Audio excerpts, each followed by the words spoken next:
নমস্কার বন্ধুরা, কেমন আছেন সবাই? এখন নিশ্চয়ই ইন্ডিয়াতে প্রচণ্ড ঠান্ডা। আমি অবশ্য ফিলিপিন্সে বসে সেরকম ঠান্ডা অনুভব করছি না। শুধু সন্ধ্যাবেলায় একটা দামাল হাওয়া, আর তাতে বেশ ভালোই শিহরণ জাগছে শরীরের মধ্যে। এটুকুতেই আমি কুপোকাত হয়ে যাচ্ছি, তাহলে না জানি আপনাদের কত কষ্ট হচ্ছে। এই ব্লগটি আজকে এডিট করতে বসে দেখলাম যে এটি ভাইয়ের রিসেপশনের ব্লগ, আর এখানে খুব কম সংখ্যক ভিডিও আমি রেকর্ড করতে পেরেছি। বুঝতেই পারছেন, সেদিন আমি বাড়ির একমাত্র মেয়ে হওয়ার সুবাদে আমার অনেক দায়িত্ব ছিল, আর আমার ব্লগের ভিডিওগুলো আমিই তো করি, তো সময় কম থাকার জন্য খুব কম ভিডিও হয়েছে। আপনাদের জানি না ভালো লাগবে কি না। যদি ভালো লাগে একটা মতামত জানাবেন।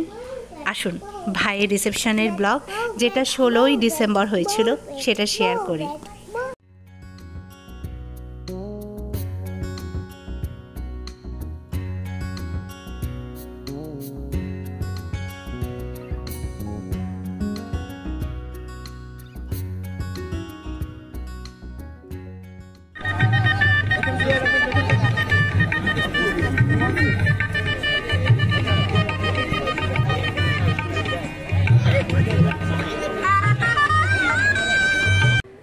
রিসেপশনের দিন মেকআপ আর্টিস্ট ভীষণ দেরি করে দিয়েছিল, অনেকটা সময় লেগে গেছিল, তাই রাত্রি 8টা নাগাদ স্টেজে আসে হাজব্যান্ড ওয়াইফ।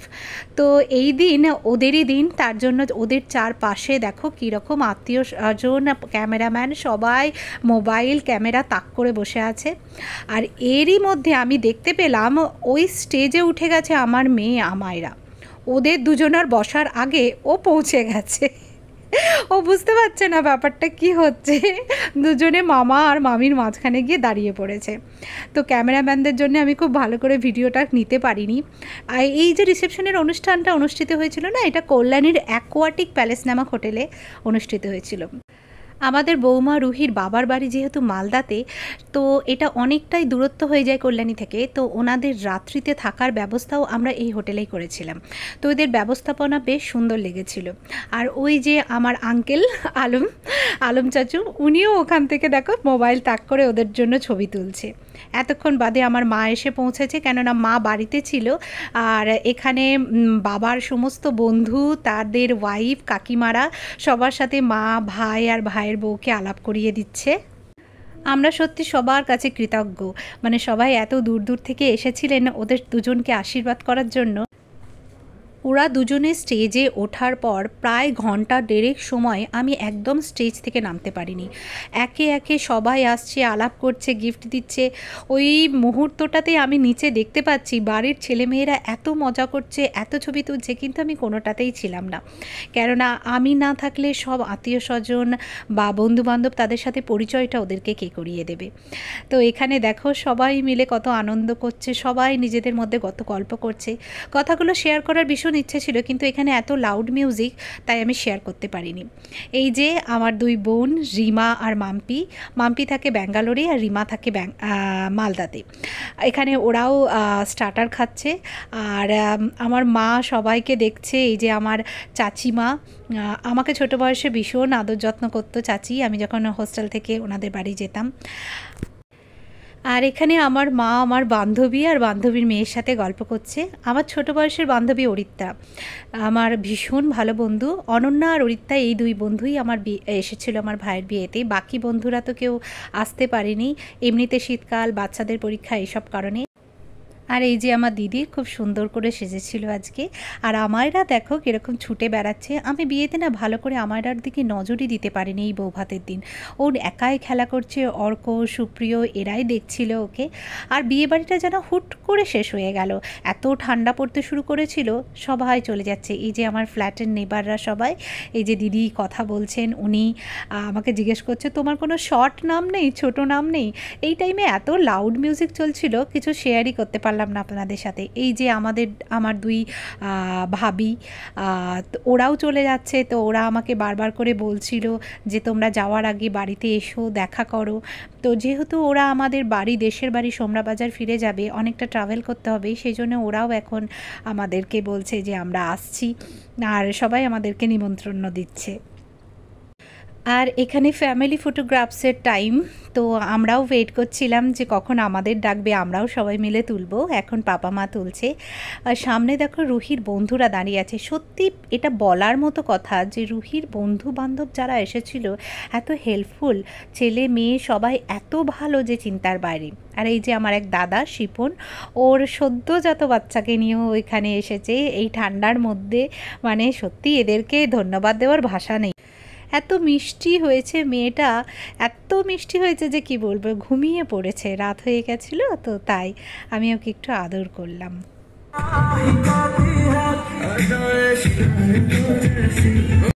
বুঝতেই পারছেন মিউজিক কত লাউড ছিল। এখানে রুহির ফটো সেশন চলছে আর বিয়েবাড়ি মোটামুটি ফাঁকা, আমাদের ডিনারও হয়ে গেছে। সে সময় কোনো ভিডিও করার মতো সুযোগ ছিল না, কেননা আমায়রাকে আমি খাওয়াচ্ছিলাম। আমায়রাকে আজকে আমি একটা ব্ল্যাক স্যুট পরিয়েছিলাম, খুব মিষ্টি লাগছিল ওকে দেখতে। এবার আমার মায়ের ঠান্ডা লাগছে। এবারে না আর কোনো ভিডিও করা হয়নি আমার, কেননা এরপরে আমায়রা জ্বর এসে গেছিলো, আমরা বাড়ি চলে গেছিলাম।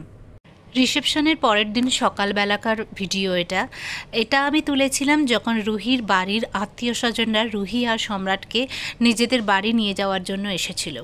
যদিও একদিনের গ্যাপ দিলে ভালো হতো, কিন্তু যেহেতু ওনারা এত দূর থেকে এসেছেন আর মেয়ে জামাইকে নিয়ে যাওয়ার একটা রীতি আছে, তাই আমরা ঠিক করেছিলাম যে পরের দিন যখন ওনারা বাড়ি ফেরত যাবেন তখনই ওদের দুজনকে নিয়ে যাবেন। এখানে আন্টি আছে, রুহির সমস্ত পিসিরা আছে, রুহির বড় মা আছে, রুহির তো একটাই বড় পাপা আর বড় মা, তো বড় মা আছে। সবাই মিলে এখানে গ্রুপ ফটো উঠছে, আমায়রাও চলে গেছে। আমি রুহিকে বললাম তুমিও যাও। তো খুব সুন্দর লাগছিল সবাইকে, সবাই যে আমাদের বাড়িতে এসেছিলেন আমাদের এত ভালো লেগেছে যে কি বলবো। বিয়ের দিন তো বা বৌভাতের দিন সেভাবে তো গল্প হয়নি, আজকেই যা একটু গল্প হলো সবার সাথে। নিজে ভুলে যাবি না, ধরো তাহলে তুমি মা একটু সালাম করে নাও পাপা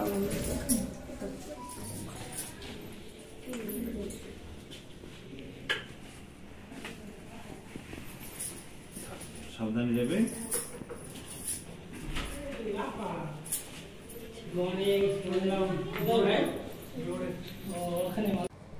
ওরা যখন চলে যাবে বলে নিচে নামলো না, আমার নিজেরই ভীষণ মনটা খারাপ করছিল।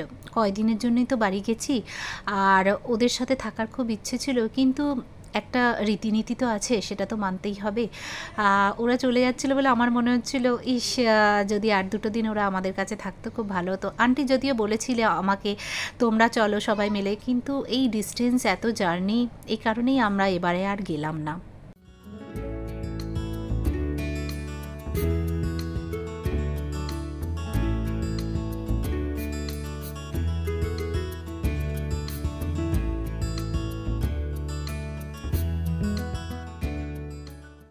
আমরা আবার আজকে ভেন্যুতে এসেছি, তার কারণ কাল রাত্রের গিফট এবং তত্ত্বগুলো আমাদেরকে ফেরত নিয়ে যেতে হবে। আর খুব সুন্দর সাজিয়েছিল, একটা ইয়েলো ডেকোরেশন হয়েছিল। কাল তো আমি ভালো করে ডেকোরেশনের কোনো পিকচারই তুলতে পারিনি, তো এত সুন্দর একটা আমব্রেলা ডেকোরেশন হয়েছিল যেটা আমি এখন তুলছি। এখানে স্টার্টারের কাউন্টার বসেছিল, ওদিকে স্টার্টার কাউন্টার ছিল, আর এই দিকে ছিল মেন কোর্স, আর এখানে ছিল মেন হলটা যেটা খাওয়ার জন্য ব্যবহার হয়েছিল। খুবই সুন্দর সাজিয়েছিল, খুবই সুন্দর সাজিয়েছিল। তো এখন আমরা এসেছি গিফট টিফট সমস্ত কিছু নিয়ে যাওয়ার জন্য। এইদিকে খাওয়া দাওয়া হচ্ছিল।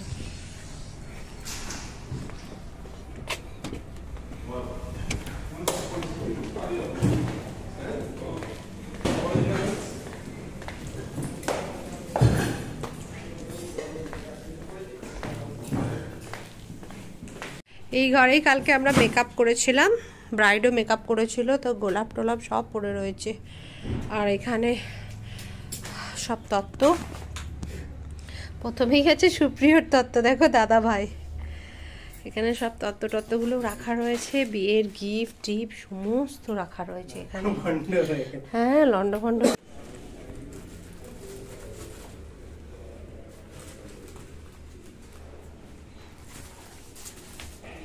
আর পারবেন না, এ কটাই নিয়ে যান আগে।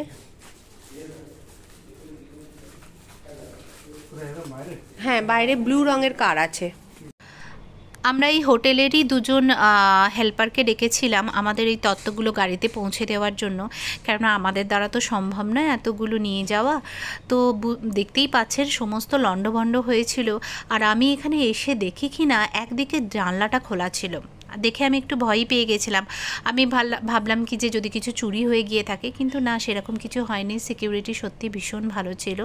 তো আমি একটু ব্যবস্থা করে রাখছি নিজে থেকে তুলে তুলে, যাতে দাদাগুলো যখন আসবে তখন ওদের নিয়ে যেতে একটু তাড়াতাড়ি হয়, সময়টাও কম লাগে তাই।